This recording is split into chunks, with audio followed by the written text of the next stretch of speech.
The story begins with a question that has haunted horror fans and investigators for decades. What could drive an ordinary man in a quiet Midwestern town to create something that would later inspire some of the scariest characters in movie history?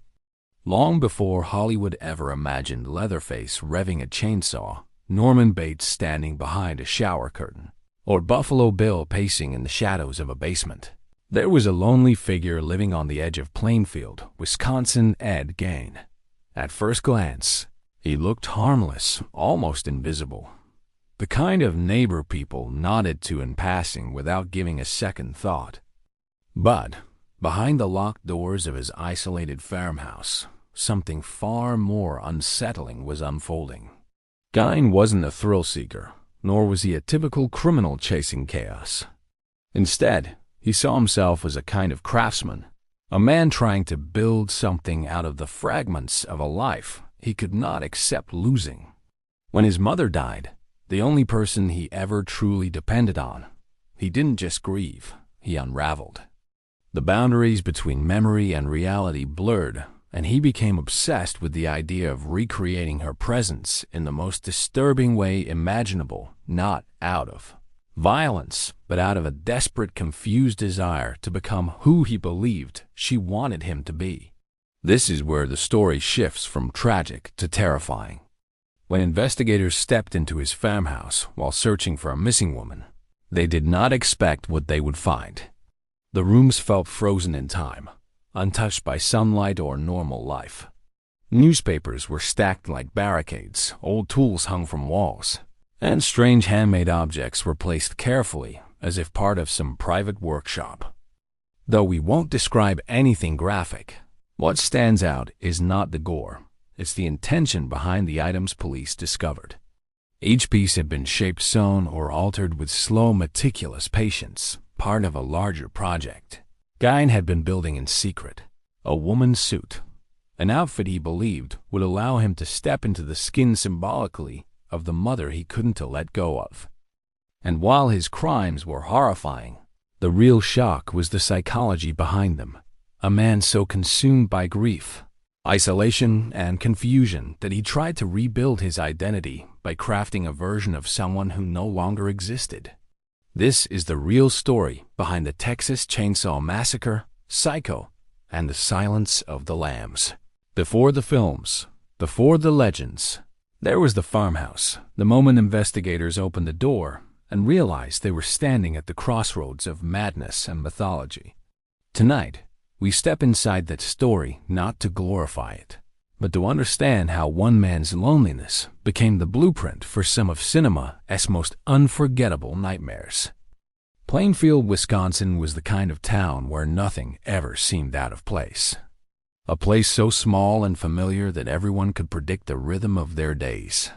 The same families shopped in the same stores. The same neighbors waved from the same porches. And the same conversations repeated year after year. People trusted each other without question, and because of that trust, no one ever imagined that something deeply unsettling was happening on the outskirts of town. The landscape around Plainfield was quiet, almost haunting in winter-open fields stretching endlessly, barns sinking into frost, and eerie silence pressing in as soon as the sun dipped below the horizon. For most residents, this silence was peaceful. For one man, living alone on a remote farm, it became the soundtrack of a mind slowly pulling away from reality. Ed Gein didn't stand out. He blended into the background like an old photograph, someone people recognized but rarely thought about. He was polite, helpful, and known for doing odd jobs around town. To the local farmers, he was quirky but harmless, a loner who had simply never recovered from a difficult childhood and the loss of his parents. But behind his soft voice and awkward smile, there was a loneliness so heavy that it clung to him like the snowdrifts around his farmhouse. No one suspected what he was building in that isolated place. No one imagined that inside those weather-beaten walls, surrounded by darkness and clutter, he was crafting objects that would later shock the entire nation. Plainfield believed it understood itself completely. But the truth was already living among them, quietly, unobtrusively, like a shadow waiting for the right moment to step into the light. Before the police ever set foot in his farmhouse, before Hollywood turned his story into horror legends, Ed Gein's unraveling began decades earlier, inside a home that felt more like a cage than a family. He grew up under the strict, unforgiving rules of his mother, Augusta, woman who believed the world outside her door was corrupt and dangerous. She kept her sons close, isolating them not just physically, but emotionally and spiritually. The boys spent their childhood on a remote piece of land far from town, cut off from friends, community, or normal social life. The only voice that mattered was their mother's, and she used that voice to shape every thought and belief they had. Ed grew up learning fear before he ever learned independence. His mother taught him that the world was full of temptation and evil, and that only she could show him the proper way to live. Her rules were absolute, and breaking them wasn't an option. As Ed grew older, he internalized her teaching so deeply that he never developed a sense of self outside of her influence. His father, often distant and struggling with his own issues, couldn't balance the powerful emotional control Augusta exerted over the family. When she became ill, Ed devoted himself to caring for her, clinging to her approval as though it was the only thing keeping his world together. And when she eventually passed away, that emotional foundation collapsed. Ed didn't just lose a parent, he lost the only identity he ever had. The farmhouse grew colder, quieter, and emptier with every passing year. Without her voice to guide him, he drifted, searching for a way to recreate the only relationship that had ever meant anything to him. That search would lead him down a path no one could have predicted. When Augusta died, the world around Ed didn't crack, it shattered. His life had revolved entirely around her, and without her presence, he became a man without direction, drifting like a loose thread caught in the wind.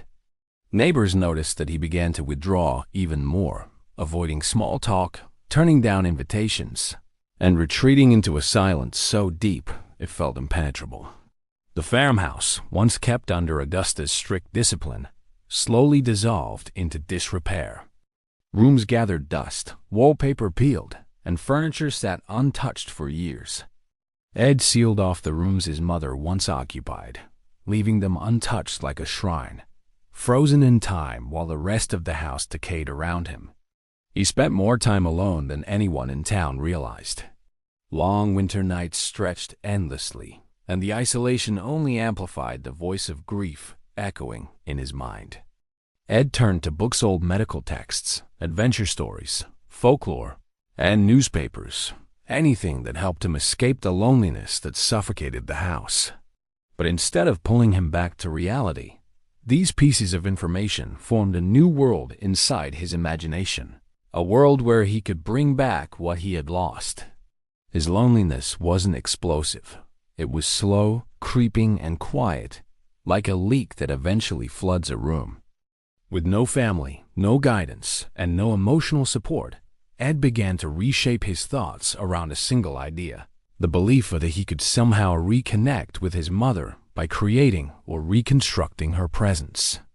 It was a fragile delusion formed not out of violence, but out of confusion, emotional desperation, and a complete lack of healthy human connection. This inner transformation marked the true beginning of the tragedy that would later shock the world. Plainfield was the kind of town where people noticed when someone didn't show up for work, and that's exactly what sparked concern on the morning a local woman went missing. She was familiar, respected, and always dependable, the type of person whose absence created immediate alarm. When store owners and neighbors realized she hadn't slept in her own home, hadn't opened her shop, and hadn't been seen anywhere in town, the community felt a ripple of unease. This wasn't the sort of place where people vanished. The local sheriff's department launched a search almost instantly. Officers retraced her steps, interviewed residents, and followed any lead that emerged, no matter how small. Witnesses recalled the last customer she spoke to, the vehicles seen near her store, and the people she interacted with that day. Among those details, one name came up unexpectedly: Ed Gein. It wasn't a dramatic accusation or a heated suspicion. It was just a quiet mention that Ed had been seen in the area that morning. At first, investigators didn't make much of it. Gein was known around town as an odd but generally harmless man. Still, something about the situation didn't sit right. When officers stopped by his farm to ask a few routine questions, they noticed the property felt eerily still. No lights, no movement, no sound except the wind pressing against the old wooden boards of the barn. They knocked, waited, and heard nothing. What began as a missing person investigation was about to become something much larger. The sheriff, sensing that something wasn't right, made the decision that would change everything: to enter the farmhouse. No one expected what they were walking into. They simply thought they were following a lead. They had no idea the truth behind the locked door would rewrite the history of their quiet town forever. The moment investigators forced open the door to Ed Gein's farmhouse, they sensed something was terribly off. The air was stale, heavy, and cold in a way that suggested the house hadn't been lived in properly for years. The only light came from their flashlights, cutting thin beams through layers of dust that floated like ash. The floor creaked beneath their boots, echoing through the narrow hallway. What struck them first wasn't horror. It was the overwhelming sense of abandonment. The farmhouse looked less like a home and more like a forgotten relic lost in time. Newspapers were stacked in towering piles, some decades old, yellowed and crumbling. Tools hung from nails hammered directly into the walls, positioned in oddly deliberate arrangements. Coffee cans held screws, bolts, and nails sorted with meticulous care. The kitchen table was cluttered with books and magazines, each one bookmarked or folded, as if someone had been searching for something in each page. Furniture was pushed aside, creating open floor spaces like a makeshift workspace. Every corner of the house suggested that Ed spent countless hours alone, creating, modifying, or examining objects with an almost obsessive dedication. But the deeper the officers walked, the stranger the house felt. Doors were locked from the inside. Curtains were nailed shut. Rooms appeared untouched for years, while others looked like workshops in mid-process. It was as if parts of the home were preserved intentionally, while others were left to decay. Investigators could feel the tension between those two worlds, the untouched shrine and the chaotic workshop, revealing the fractured mind of the man who lived there. They didn't yet know the full extent of what Ed had created. All they knew was that this house was not random. It was deliberate. Every object, every detail, every locked room hinted at a deeper, hidden project waiting to be uncovered. As investigators continued through the farmhouse, one thing became increasingly clear. Ed wasn't sloppy or reckless. He was methodical. The clutter wasn't random. It was organized chaos, a strange system only he understood. Among the strange handmade objects scattered around the house, there was a disturbing pattern. Many of them were altered, reshaped, or stitched together with careful precision.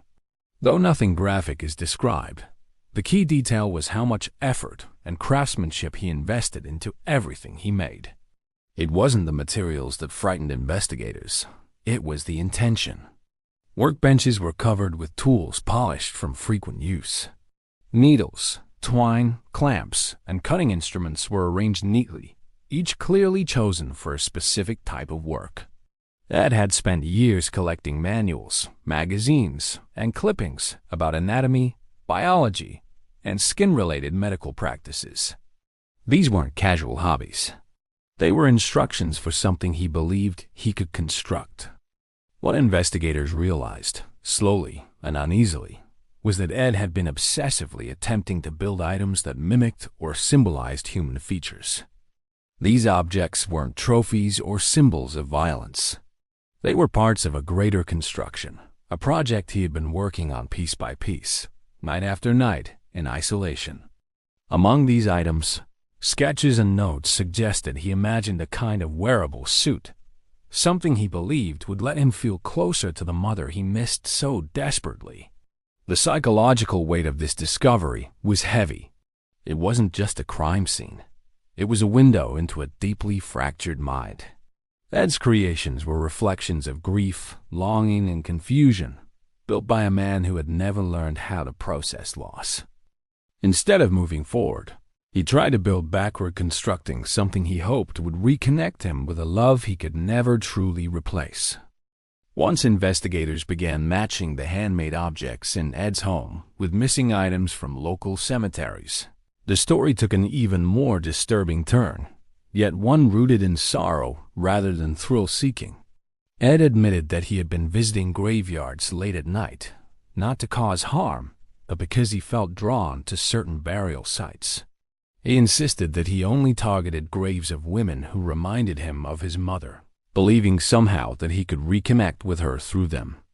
His statements revealed a mindset not grounded in reality, but in emotional desperation and delusion. When authorities examined the cemeteries, they found evidence that some graves had indeed been disturbed. Though the details are kept safe and non-graphic, the important part is this. Ed wasn't acting like a typical criminal. He didn't profit from his actions. He didn't boast about them. He wasn't seeking adrenaline. He believed, in his fractured logic, that he was collecting pieces of memory, physical representations of the love he couldn't let go of. This discovery explained much of what investigators found in the house. The objects weren't random trophies, but components of his larger construction project. Ed imagined he could create a wearable form, a symbolic suit, that would allow him to become, in some way, the mother he idolized. Though deeply disturbing, this intention showed just how lost and confused his identity had become after her death. Mental health experts would later describe his actions as driven by isolation, trauma, and delusion, not by the motivations associated with serial killers. Ed blurred the line between grief and obsession, between memory and reality, until he could no longer distinguish them. The graveyards weren't scenes of thrill. They were misguided attempts to rebuild a connection that had dissolved long before. Among the most shocking revelations investigators uncovered was Ed's belief that he could create a woman's suit, a wearable construction that, in his mind, would allow him to step into the identity he had lost when his mother passed away. This isn't described physically or graphically. Instead, the focus is on the why. Ed wasn't trying to imitate a stranger. He wasn't trying to disguise himself. He wanted to become, even symbolically, the person he felt closest to in his life, his mother. Ed's notes and statements revealed that he thought wearing such a suit would let him feel her presence again, as if he could step into her role and experience the world the way he imagined she had. This idea didn't arise from malice. It arose from confusion, loneliness, and a complete emotional collapse. His yearning to reunite with her overshadowed his ability to understand the consequences of what he was doing. Experts later pointed out that Ed's concept of identity had fractured.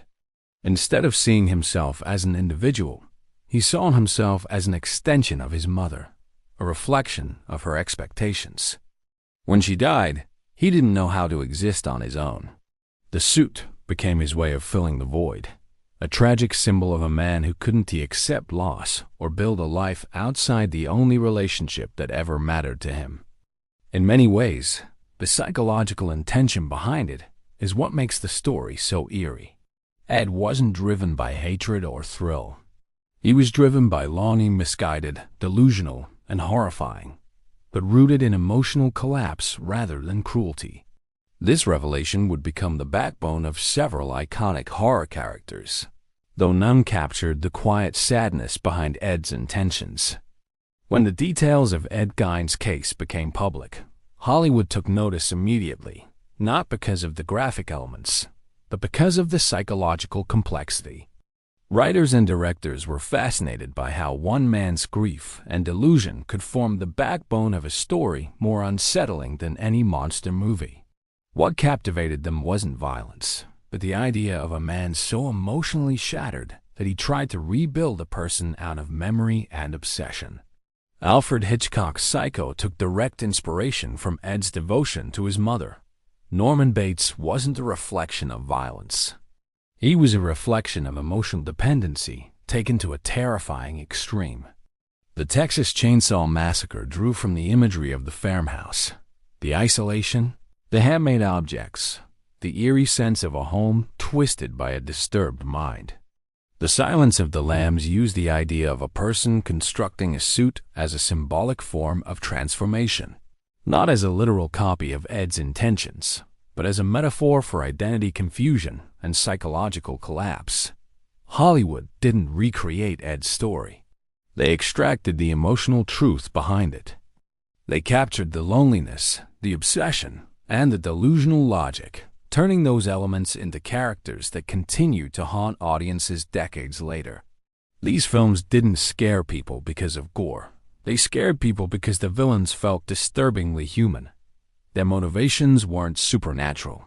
They were rooted in the same kind of grief, insecurity, and confusion that real people experience, taken to an extreme. Ed Gein's case became a cultural touchstone, not just because of what he did, but because of what it represented: the fragile boundaries between love and obsession, between memory and identity, between isolation and madness. These themes became the DNA of modern horror storytelling. Today, when people discuss Ed Gein, the conversation is rarely about the details of his crimes. Instead, it's about the unsettling emotional landscape that shaped him, and the lasting impact his story left on both true crime history and popular culture. His name has become shorthand for the psychological type behind some of cinema's most iconic villains. Yet behind the myth stands a lonely man who never learned how to cope with loss, who never developed the emotional tools needed to separate memory from reality, and whose isolation created a perfect storm inside his mind. Ed's farmhouse is long gone, burned down by townspeople who didn't want it becoming a morbid tourist attraction.